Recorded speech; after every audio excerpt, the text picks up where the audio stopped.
Enjoy your stay in Geneva. Belə şey yox. İsveçrəyə uyğunlaşdırılmış formadadır. Artıq gəldik çatdıq Lyona. Gözəllik. Baxın həzz al. Dadgar olduğu üçün onları yandırırdılar. Keçdik Fransa, Fransadan gəldik Milana. İndi isə həm ziyarət, həm də ticarət dediyimizin ziyarət hissəsindəyik. Bu gün artıq sərgi yoxdur. Ona görə biraz İsveçrəni, biraz da başqa ölkələri gəzəcəyik. Ona görə də İsveçrə deyəndə ilk ağla gələn şeylərdən biri də əlbəttə ki, şokoladdır. Ona görə də şokolad fabrikinə gedirik. Belə göy zonalar var.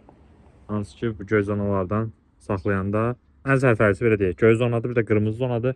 Amma qırmızı zona çox redki tapılan şeydir. Bir də ağ zonalar var. Məsələn, biz ağ zonalarda çətinlik çəkirik saxlayanda, eləyəndə aparat sadı, bütün aparatlar da fransız dilində. Amma ən rahatı göy zonadır. İndi gəlmişik şokolad fabrikinə. Yoxlayacaq görək, necədir.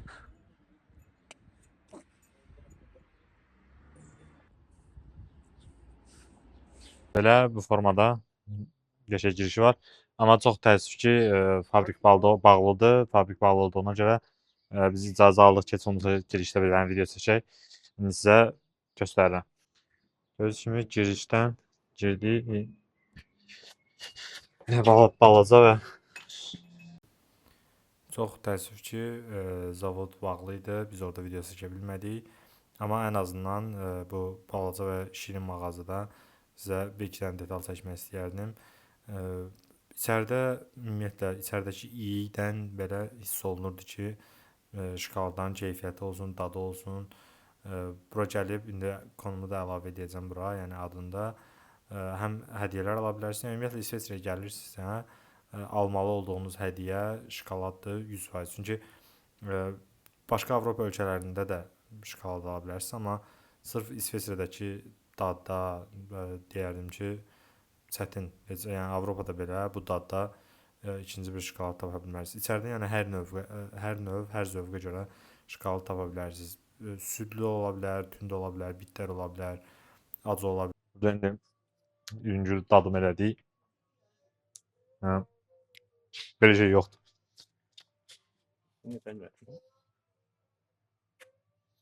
Burada.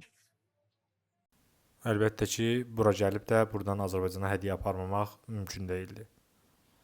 Salam bir daha, hər vaxtınız xeyir. İndi Cenevredə sıradan belə deyərdik, yol kənarlarında olan bir saat mağazasına girmişik və istəyirəm buradakı modelləri sizə təqdim edeyim və təxmini biləsiniz ki, burada vəziyyət necədir. Burada həm birinci əl, həm də ikinci əl saatlar olur. Mağazanın adı Harold'dur. Bura aşağıda qeyd edəcəm kompaniyanın adını. Və indi istəyirəm sizə biraz ümumi butiki göstərim. Burada fərqli markalara rast gələ bilərsiniz. Məsələn, buranın əsas vağzalı Kornavin adlanır. Onun adına bir xüsusi istehsal olunmuş. Əlbəttə ki, İsveçrədə olan saatlardır burada. Buradan başqa tam olaraq adını bilmədim bəzilərini, amma məsəl üçün burada Belandros, Langin, məsələn, qiymətdə görsəniz 1150 franka əldə edə bilərsiniz. Başqa saatlarla bir yerdə, məsələn, burada vintage Seiko modellərini də görə bilərsiniz. Bunlar tam vintage deyil, amma çöldə də var idi vintage modellər. Onları da sizə göstərəcəm. Məsələn, Seiko'nun çox qəşəng modelləri var. Bu məsələn bizim sevimlimiz G-Shock markasından, Casio'nun G-Shock xüsusi liniyasında olan modelləri görə bilərsiniz. Bunlar əslində bizdə də bizim butiklərdə də var. Görürsünüz, Casio mexaniki saatlar da burada var. Bizdəki modellərdir, demək olar. Burada Swiss Military görə bilərsiniz. Əlbəttə ki, hər yerdə olmazsa olmaz Casio Vintage ilə görə bilərsiniz.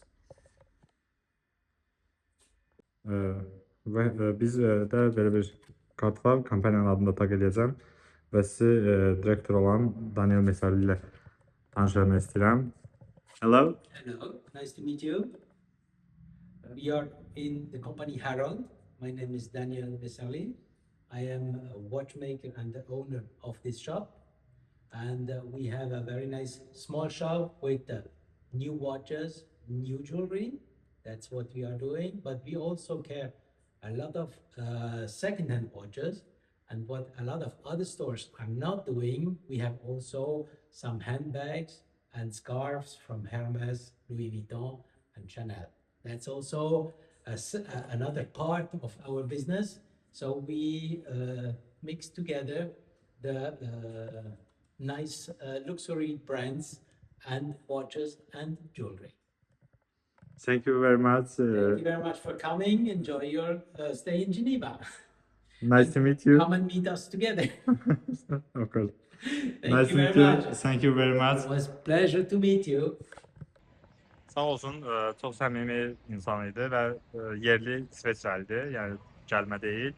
Bizə ətraflı məlumat verdi öz kompaniyalar haqqında. Sizə burada bəzi modellər var, onları da göstərmək istəyirəm mən. Burada məsələn görə bilərsiniz məsələn ikinci əl Rolex-ləri. Əslində qiymətləri nəzərə alsaq pis deyil. Amma əlbəttə ki bu qiymətlərə gedir. Bu qiymətin üstünə biraz da qoyub ki təzəsini də ala bilərsiniz, birinci əl də ala bilərsiniz. Amma belə bir dənə variant var ki, bu saatlar məsələn orada Gotham modelini görürsünüz, Batman modelində. Mənim ən sevdiyim Rolex-dir bu arada. O modeli gedib siz almağınız üçün uzun növbələrə durmalısınız, vaxt keçirməlisiniz və ya Rolex almaq üçün birinci Tudor almalısınız. Belə problemlər var. Amma gəlib buradan birbaşa ikinci əlin heç bir problemi olmadan ödəniş edib ala bilərsiniz. Çok süper modeller var. Burada bir tane vintage ejderha var bir tane. Çok qəşəngdir. İstəmirsə mağazanı göstərim. Əgər yolunuz düşsə Harold'un butikinə 100% məncə dəyməlisiniz. Yerləşir Kornavin stansiyasından çox yaxında yerləşir. Bu da həm saatın tərəfdə göstərim. Festina Swiss Military köşəyə endirimlər də var, əldə edə bilərsiniz. Eyni zamanda yalnız saat yox, həm aksesuar, həm də bu formada sumkalar görüb. Adamlar həm istehsalçı, həm də belə deyərdim, saat işində olan ustalardandır. Özü haqqında da geniş məlumat verdi. Belə. Gəzməyə çox vaxtımız qalsın deyə hardasa oturub yeməkdənsə buradakı yaxındakı bir marketdən asminok, krevetka alıb elə yoldaca yemək ən yaxşısıdır işinizdə. Belə bu formada gördüyünüz kimi horoloji and souvenirs mağazalar var. Burada bir çox saat markalar var. Buradan məsələn Swiss Military cover bu arada cover əvvəllər bizdə də rəsmi distributor idi coverin, sonradan tələbə azlığından biraz imtina elədik ondan. Amma məsəl üçün bu markalar daha çox belə deyərdim, suvenirkalarda falan satılır. Daha çox belə sırf məsəl üçün saat mağazalarında daha az rast gələrsiniz, nəinki daha çox belə suvenir mağazalarında və s. Burada məsəl üçün belə bir dənə maraqlı saatlar var, divar saatları. Bu belə bir növ deyərdim şeydir də, mədəniyyətdir ki, hansı ki bu rast gələ bilərsiniz. Almaniyada, Avstriyada və İsveçrədə. Məsələn Fransada bu saatlara rast gələ bilmərsiniz. Qiymətləri hardasa 200-300 frank arası dəyişir. Məsələn 199 franka var, 220 franka var, 99 franka var, biraz böyükləri. Deyərdim ki bu bir yəni mədəniyyətdir, yəni şey deyil. Sadəcə bir aksesuar deyil. Dediyim kimi burada daha münasib qiymətə, həm də daha kiçik ölçülər var. Çox qəşəng aksesuardır yəni saat olaraq. Bir var sadə bir divar saatı istifadə edirsiniz. Bir də var belə bir incəsənət nümunəsi sizin evinizdə olsun. Məsələn, fikir verirsiniz, yalnızca saat yox, belə deyərdim, detalları hərəkətli.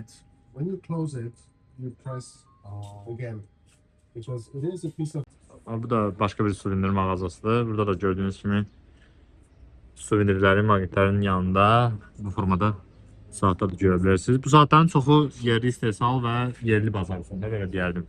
Öz əhaliləri üçün istehsal olunur və qiymətlər də əlbəttə ki, digər luxury deyərdim, çox yəni baha deyil də, yüksək deyil, ala biləcəyiniz qiymətlərdir. Fərqli modellər var, bir dənə içəri də girin. Bu arada bizimkilər də buradadır, yəqin ki, hədiyyə alırlar.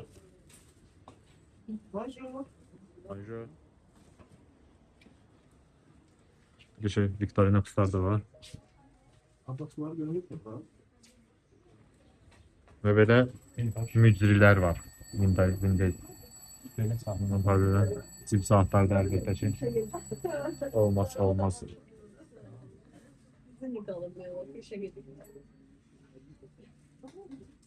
Gördüğünüz gibi qiymətlər məsəl üçün münasibdir, ala biləcəyiniz mikrobrend. Bunlar mikrobrend sayılır da, ha?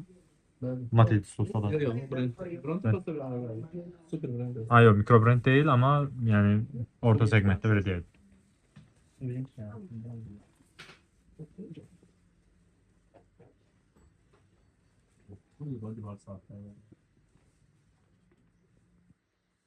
Burada da bayaq danışdığımız kimi bu incəsənət nümunələrini burada da görə bilərsiniz. Bu isə bu ənənəvi olaraq normalda meymun olur bu, amma İsveçrəyə uyğunlaşdırılmış formadadır. Burada belə mağazalar da var, düzdür. Orada Longines Sod yazılır, amma mağazanın əsas adı Montres S.A.'dır. Burada belə bir də məsələ var. Burada məsələn görürsünüz Longines, Rado və orada gördünüzsə Tissot falan da var, amma bunlar belə bütün mağazaların əsasən satışlarını ikinci əl Rolexlər sayəsində edir. Bir də belə bir dənə məsələ var ki, Rolex ikinci əl saatlarını satmağa icazə verir. Amma hansı şərtlə ki, sertifikatları, qablaşdırması, hamısı orijinal olmaq şərtilə.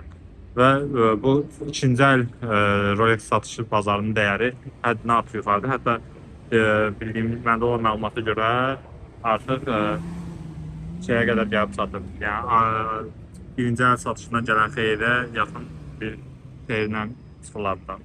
Amma bilmirik, Rolexin bu ikinci əl satışdan bir qazancı, bir faiz komissiyası varmı, yoxsa yoxdur. Amma yəni ola bilər ki var, ola bilər ki yoxdur. Bu haqqında bir fikriniz varsa bizimlə də bölüşə bilərsiniz. Ha, bir də ki, hər dükanın icazəsi yoxdur, məsələn, ikinci əl Rolexi bu formada orijinal qablaşdırması, sənədləri və pasport ilə satmağa. İndi isə bizim işin ən gözəl tərəflərindən biri sərgidən çıxmışıq. Bugün artıq sərgi yoxdur, bugün biraz istirahət eləmək vaxtıdır və gedirik Lyona. Niyə Lyonu seçmişik? Çünki həm bizə yaxındır, hardasa 1 saat yarım məsafədə yerləşir. Biz Fransada qalırdıq, o videonun əvvəlində də demişdik. Burada bir də belə məsələ var. Elə hər yarım saatdan bir dənə belə post qoyublar. Burada 4.50, nə bilim 2.50. Hətta dünən bu nədir? Burada başım rəqəm yoxdur deyəsən. Nə verərsən də. Ha. Tiket olmalı.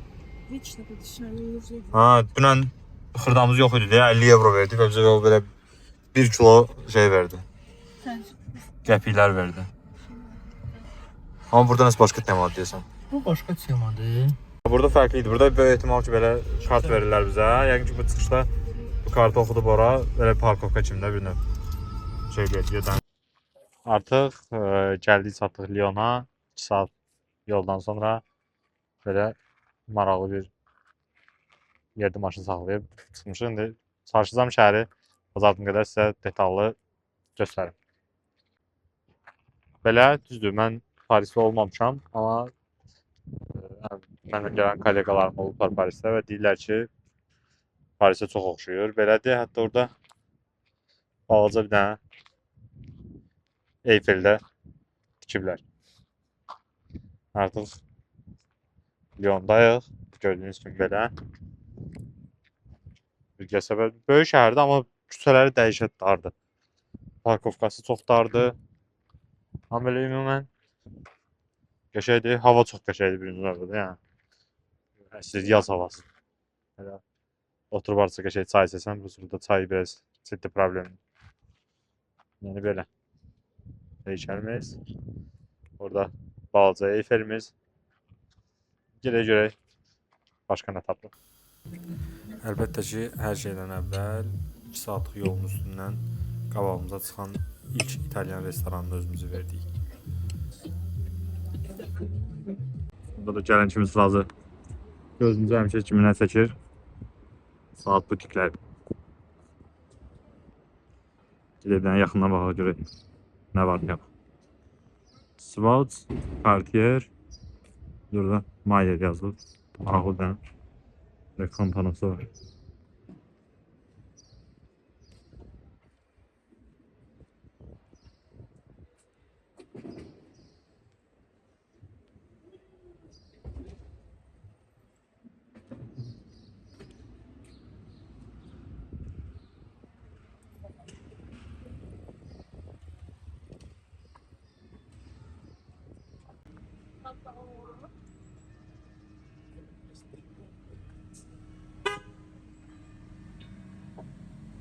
İndi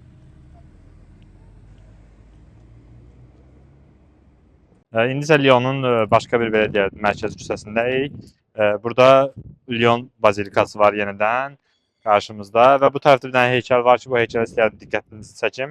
Bilirsiniz ki, belə Fransada qadınlara ayrı bir belə deyərdim də hörmət olunur, onlar üçün abidələr falan. Bu isə vəhşi atları əhilləşdirən və ya onları idarə edən bir qadını simvolizə edir. Yəni belə deyək, qadın gücünü izah etmək üçün belə bir heykəl, belə necə deyirlər, fontan yaratdılar burada və gözəllikdir. Baxın, həzz alın.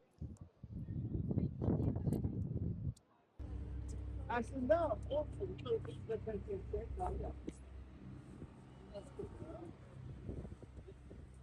İndi isə Lyonun tam belə deyərdim mərkəzindəyik. Burada həm Lyonun mərkəzi, həm də Old City belə deyək, bizdə içəri şəhər necədirsə, o tip bir hissəsi sayılır və arxamızda gördüyünüz kimi də bu gördüyünüz meydan mərkəzi meydan sayılır Lyonun. Burada keçdiyimiz əsrlərdə bilirsiniz ki, əvvəllər bəzi qadınları cadugar olduğu üçün onları yandırırdılar. Yəni bu tip hadisələr görürük tarixdə. Həmin hadisələrin baş verdiyi meydanlardan biridir Fransız tarixində və fransızlar üçün çox önəm daşıyan bir meydandır belə deyərdim və bir dənə zəhmət olmasa buranı çək. Bu tikili 12-ci əsrdən 15-ci əsrə kimi burada tikinti gedib və yəni 300 il ərzində dayanmadan bu katedralı tikiblər, inkişaf elətdiriblər. Bu adi bir katedral deyil. Fransada olan tikililərin belə deyərdim, Roma dizaynı, antik Roma dizaynından daha gotik tərzinə keçdiyi bir dövrə düşür bu binanın tikilişi. Elə binanın tikilişinə də, dizaynına da fikir versəz, necə gotik tərzindədir. Bundan əlavə orada bir dənə saat görürsünüz. O saat adi bir saat deyil. O saat yalnız da zamanı deyil, həm də astronomik bir saatdır. İndi keçib içəridə daha yaxından da görərsiniz. Astronomik saat nə işə yarayır? Göy üzərində olan ulduzların düzülüş sırasını göstərir. Yəni 15-ci əsrdə olan bir tikili və belə bir funksionallıq, yəni həqiqətən çox inanılmaz bir faktdır. İndi isə keçək içinə, görək içəridə bizi nələr gözləyir. Burada biraz bacardığımız qədər sakit tonla danışaq, çünki içəridə maksimum sakitçilik, belə deyim, sakitçilikdir.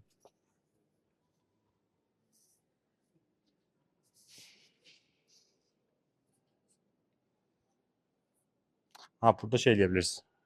Qəpik salıb özünüzə bu formada yadigar qəpiklər götürə bildiyiniz bir yerdir.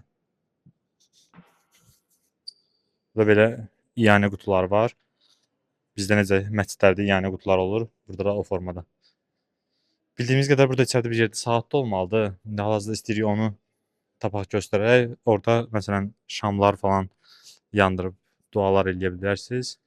Burada da eyni formada. Bunları nə gördürəm? Çünki biz demokratik bir respublikayıq. Bizdə həm xristianlar, həm müsəlmanlar yaşayır. Yəni gəlib burada da özləri üçün dualar eləyə bilərsiniz. İçərinin şüşələrində olan işçilik mükəmməlliyə, o işçiliyə baxın. Sizə bayaq məlumat verdim astronomi saat barəsində. Astronomi saat olanda belə deyim, daha dəqiq və daha düzgün məlumat verən hal-hazırda arxamda gördüyünüz saatdır. Yəni istəyirsiniz yaxından dayanın. Yəni 15-ci əsrdə ulduzların göydə düzülüşünü belə deyərdim, göstərən bir cihazın varlığı həqiqətən də çox inanılmaz bir icaddır, ixtiradır deyərdim.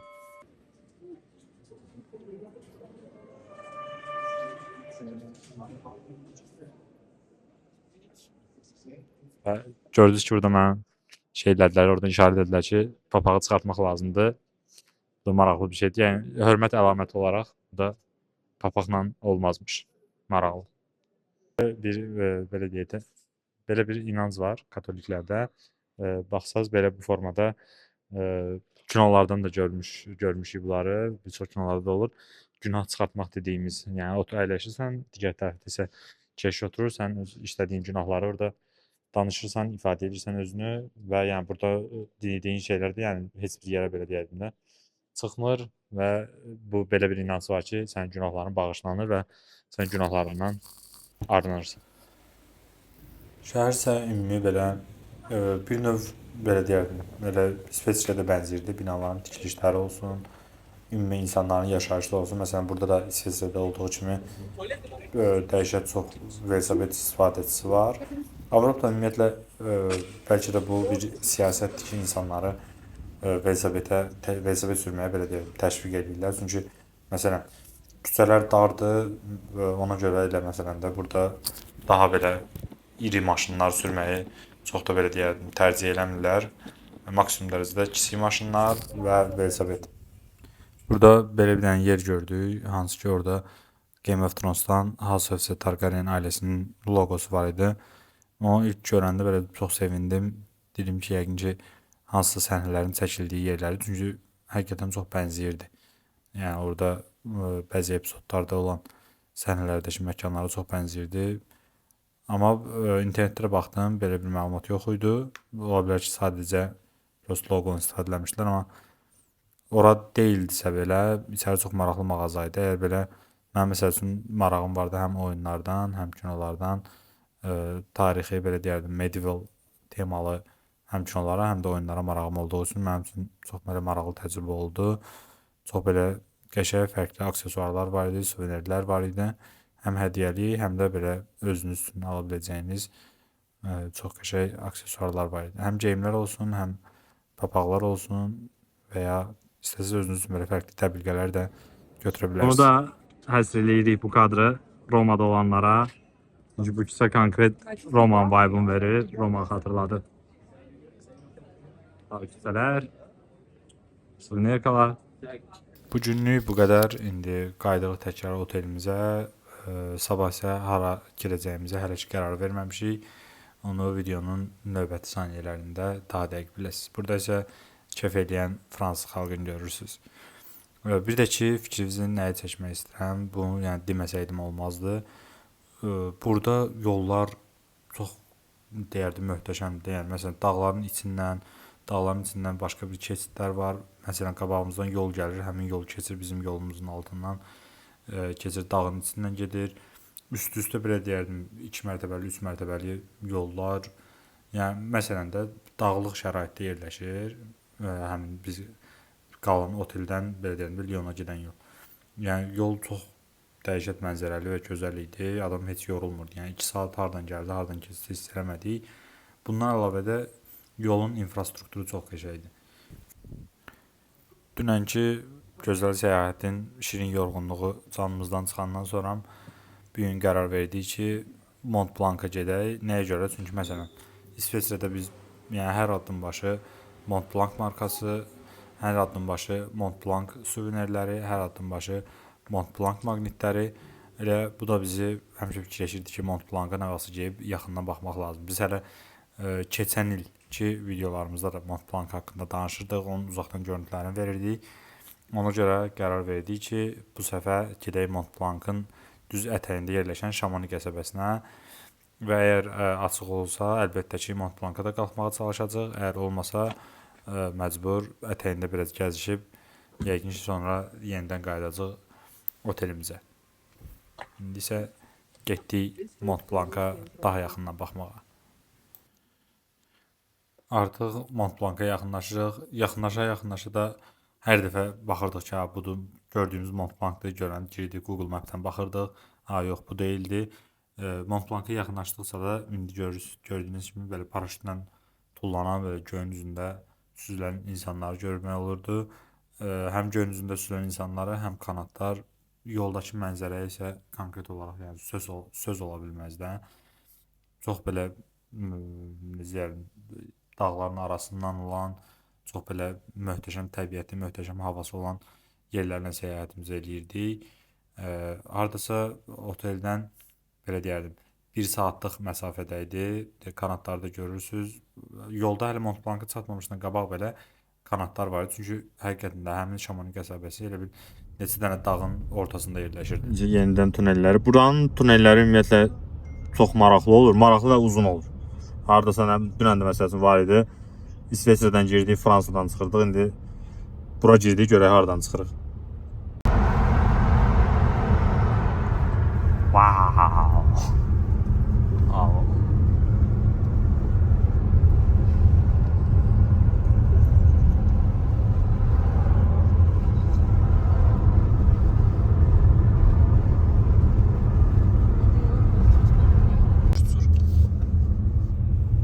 bura da yoxsa bir dənə bax gör nə qədər maşın zətdə var.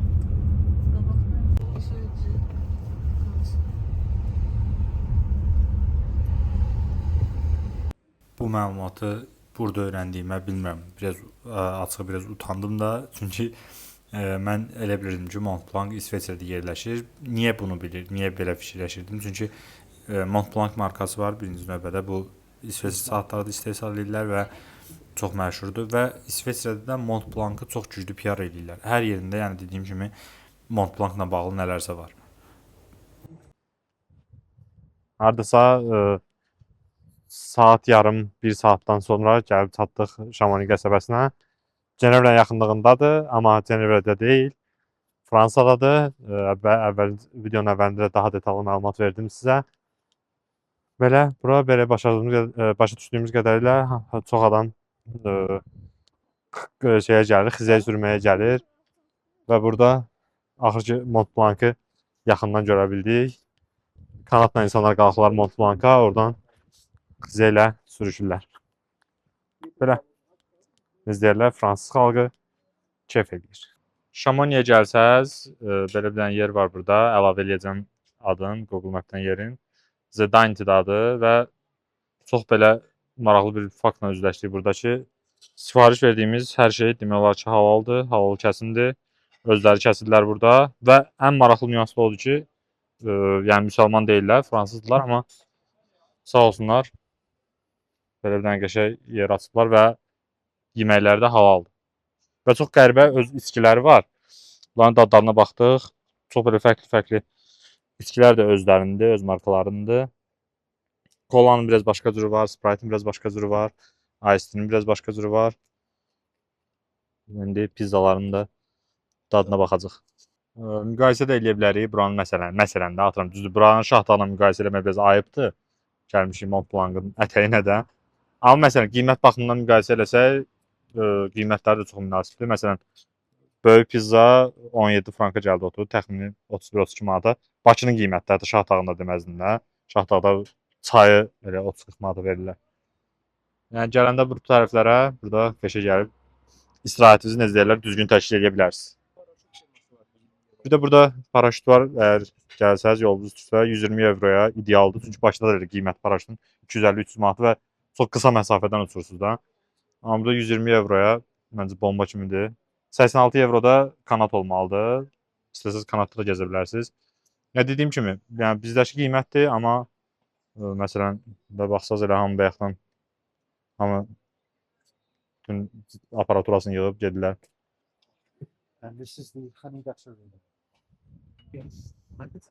Belə. Halal, qiymət sərfəli, dad yerində, mənzərə yerində, qulluq yerində. Avropadasan, İsveçrədəsən, yox, Fransadayıq, təbiətin qoynundayıq. Hər şey bombadır. Yəni bu tərəflərdə yolunuz düşsə 100% Şamoni qəsəbəsinə gəlməlisiniz və bu görüntüdən həzz almalısınız. Sadəcə qabaqcadan kanata, paraşüt və ya xizəyə qabaqcadan bilet alsaz daha yaxşı olar. Bizdə isə biraz vaxt məsələsi qısıtlı idi, çünki sabah səhər İtaliyaya çıxmalıyıq. Ona görə məcbur qayıtmalıydıq otelə ki, biraz da istirahət edək və İtaliyaya yola düşək. İndi isə qayıtdıq, axşam yeməyini yaxınlıqdakı bir Çin restoranında eləyəcəyik. İndi o restoranı da sizə çəkib göstərəcəm. Annəməsi qəsəbəsindəyik. Bura videonun əvvəlində və birinci hissədə dediyim kimi Fransanın balaca bir dənə qəsəbəsidir. Buradakı yeganə yeni bina budur. Qalan binalar hamısı belə deyirəm, köhnə binalar idi. Balaca İtalyan restoranları, balaca Çin restoranları, belə deyirəm də kiçik bir dənə qəsəbədir. Daha çox da miqrantlar yaşayırdı. Dediyim Çin restoranı isə buradır. Həm qiymət baxımından, həm dad baxımından çox məsləhətli və super bir yer idi. Yəni sizdə də bizim kimi olsa, məsələn də İsveçrəyə gələsi olsaz və orada əgər qalmaq yeri tapa bilməsəz, kənarda qalmağı istəsəz, bu şəhəri seçə bilərsiniz. İndi isə dediyim kimi səhər tezdən durduq, hazırlaşdıq, bütün belə deyirdim, veşləri hazır və yola düşürük İsveçrəyə. Niyə görə İsveçrəyə? Çünki birinci aparıb maşını təhvil verməliyik rentakara. Sonra isə oradan getməliyik Flixbus'ın astanovkasına. Oradan isə gördüyünüz kimi Flixbus'la gedəcəyik Milana. Əlbəttə ki, videonun davamı harda olacaq? Milanda. Bilmək istəmirəm, nə balacadır.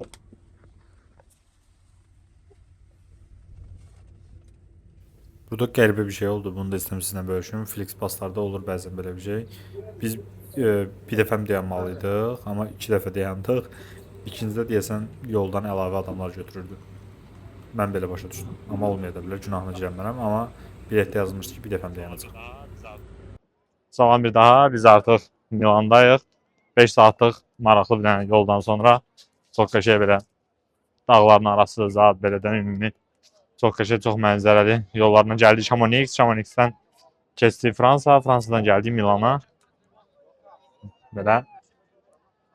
Çox vaxtımız yoxdur, çünki sabah yola çıxacaq. Ona görə bu günü dəyərləndirəcəyik yenidən. Buradan da sizə az da olsa çalışacağım ki, kadrlar çəkim. Milana gəldikdə əlbəttə ki, birinci ünvan hara olmalıdır? Duam. Hab mərkəzi. Bura gəlib, buradan o istiqamətdə də hərəkət edə bilərsiniz. Orada da maraqlı bir dənə qala olmalıdır. Qalanın daxilinə girə bilərsiniz. Çalışacağım ki, oranı da sizə göstərək. Vaxt qalsa əlbəttə ki. Çünki gəlib yemək yeməliyik. Ondan başqa o küçələrdə də bir də bu küçənin arxasında pasaj kimi bir yer var. Alış-veriş üstündə yolunda. Ümumiyyətlə Milan shopping üçün idealdır. Gəlib burada həm gəzib, həm istirahət edib, həm ziyarət, həm də ticarət edə bilərsiniz. Bura gələndə əlbəttə ki 10 evrovuza dəyəcək. 10 evroya biletinizi alırsınız. Duamonun içinə daxil olmaq üçün və bu görüntünü öz gözlərinizlə görməlisiniz. Bir də bu məlumatı sizinlə bölüşmək istəyirəm. Burada içəridə böyük arqanı görəsiniz. O arqanın altında giriş var. Oradan giriş eləyib, burada başqa bir dənə otaq var. Hansı ki, o otağa girmək üçün əlavə ödəniş eləməlisiniz. Bu 10 evroya aldığınız bilet onun üçün keçərli deyil.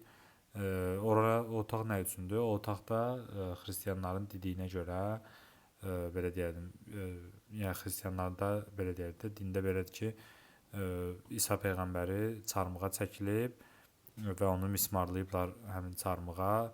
Həmin mismarlardan biri burada həmin otaqda saxlanılır və əlavə ödənişlə girib həmin belə deyərdim otağa, həmin mismara daha yaxından baxa bilirsiniz.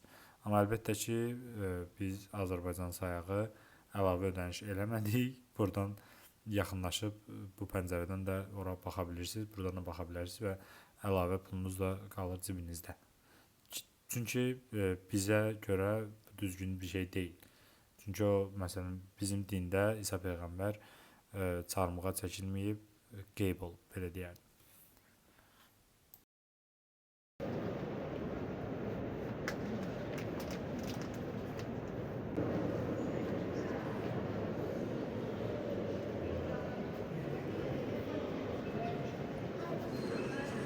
Bir də bir dənə məlumat bölüşmək istəyirəm sizinlə. Burada gördüyünüz kimi kilsədə bu tip belə skameykaya bənzər, belə deyim də, stollar var. Burada gördüyünüz isə ayaq qoymaq üçün deyil. Adam elə başa düşür, belə ayağı rahat yuxarı qoymaq üçündür. Amma əksinə bu, belə deyim, dizlərini qoyub, dirsəklərini isə yuxarıdakı skameykaya qoyub dua eləmək üçün olan bir yerdir. Bura isə bayaq videonun əvvəlində göstərdiyim kimi pasaja bənzər olan hissəsi, hansı ki, burada qəşəng alış-veriş də edə bilərsiniz, gəzidə bilərsiniz. Burada çox əla şəkillər çəkdirə bilərsiniz, amma bir dənə məsələ var ki, günün birinci yarısında və daha tez gəlsəz əla şəkillər çəkdirə bilərsiniz. Çünki digər vaxtlarda dəhşətli dərəcədə çox adam olur. İndi isə gedək qarnımızı doyuzduraq. Bu adı 100% yadınızda saxlayırsınız. Alice Pizza. Bunu siz tapa bilərsiniz Romada, Napolidə və deyərdim ki, İtaliyanın bir çox şəhərlərində var bu şəbəkə. Burada məsələ nədir? Məsələn də İtaliyaya gələndə ilk yadda düşən şey nədir? Pizza. Ona görə fərqli pizzalar adam yemək istəyir, amma böyük pizzaları hamısını əlbəttə ki, birdən-birə yemək olmur. Ona görə ən yaxşı variant Alice-ə gəlirsiniz. Burada seçirsiniz, hər pizzadan istədiyiniz qədər götürüb, belə deyəndə çəki ilə. Bizdə məsələn, kababda necə kilo ilə kabab ala bilirsiniz, burada da bu formada gəlib hansı pizza növündən istəsəz, neçə kilo istəsəz, neçə qram istəsəz alıb geniş, belə deyəlim, geniş dad seçimi eləyib gözəl, belə deyəlim, ağız keyfi eləyə bilərsiniz. Bunu verdi. Gördüyünüz kimi bizdə xoşumuza gələn pizzaların hərəsindən biraz götürdük. Qiymət də münasibdir. Yəni bura gələndə 100% dəyər. Əgər Avropaya gələndə həm ziyarət, həm ticarət eləmək istəyirsinizsə, ən ideal şəhər əlbəttə ki, Milandır.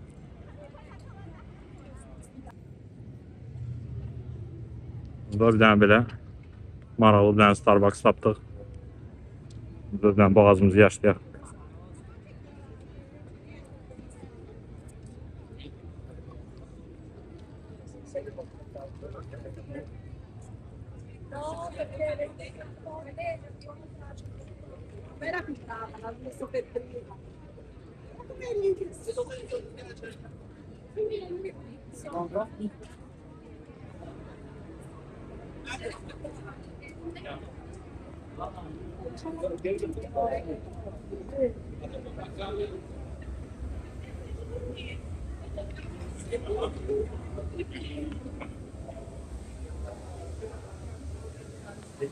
You have to order, if you want to sit down in the terrace, you have to order.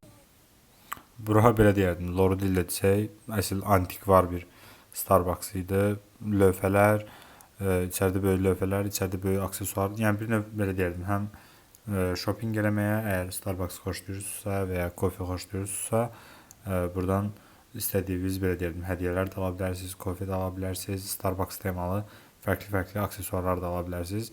İçəridə kofe üyüdən, yəni gözünüzün qabağında üyüdülür və o üyüdən maşının da forması gördüyünüz köhnə qatara bənzəyir və dediyim kimi içərinin dizayn olsun, interyeri olsun, yəni bir sözlə, yəni əgər Starbucks bəyənirsinizsə, bura gəldikdə 100% bura gəlməlisiniz. Çünki belə deyərdim, hər şey gözünüzün qabağında olur, bütün istehsalat, kofenin hazırlanmağı və əlbəttə ki, burada istədiyimiz kofenin dadı ilə digər Starbuckslarda istədiyimiz kofenin dadı biraz fərqlənir.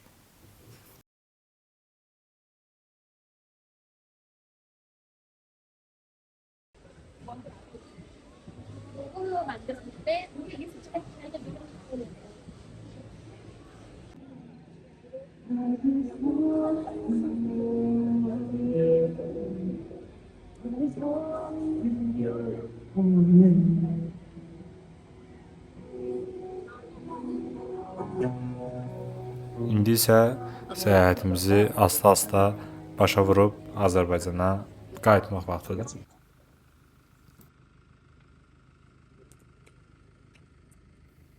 Uçuşumuz Milan aeroportundan idi. Burada aeroportun daxilində çox qəşəng lanslar var, hansı ki bu lanslara necə istifadə edə bilərsiniz? Ona bir dənə belə deyim, qısa bir dənə life hack deyim sizə. ABM Miles kartı alsaz, dünyanın bir çox aeroportundakı lanslara il ərzində 10 dəfə giriş əldə edə bilirsiniz. Bu lanslarda isə istədiyiniz qədər içki isə oturub yemək yeyə, səhər yeməyi vaxtısa səhər yeməyi, günorta yeməyi vaxtısa günorta yeməyi yeyə bilərsiniz, oturub dincələ bilərsiniz, əgər uçuşlarınız arasında varsa. Ayrıca belə deyəlim, daxilində əgər siqaret çəkənsinizsə də mənim kimi siqaret çəkmək üçün ayrıca otaqları, əgər sakit oturub hər hansısa bir iş görəsinizsə, bir məsələndə oturub bir edit eləyəsinizsə, ayrıca da sakit oturub işlərinizi də həll eləyə bilirsiniz. Və bütün bunlardan il ərzində 10 dəfə istifadə eləyə bilirsiniz. İndi isə artıq gördüyünüz kimi bizim samolyot yaxınlaşır. Yəqin ki reis başlayacaq indi birazdan, bir neçə dəqiqəyə. Biz isə içkilərimizi içib, yeməyimizi yeyib yola düşürük Azərbaycana. Növbəti səyahətlərdə görüşənə.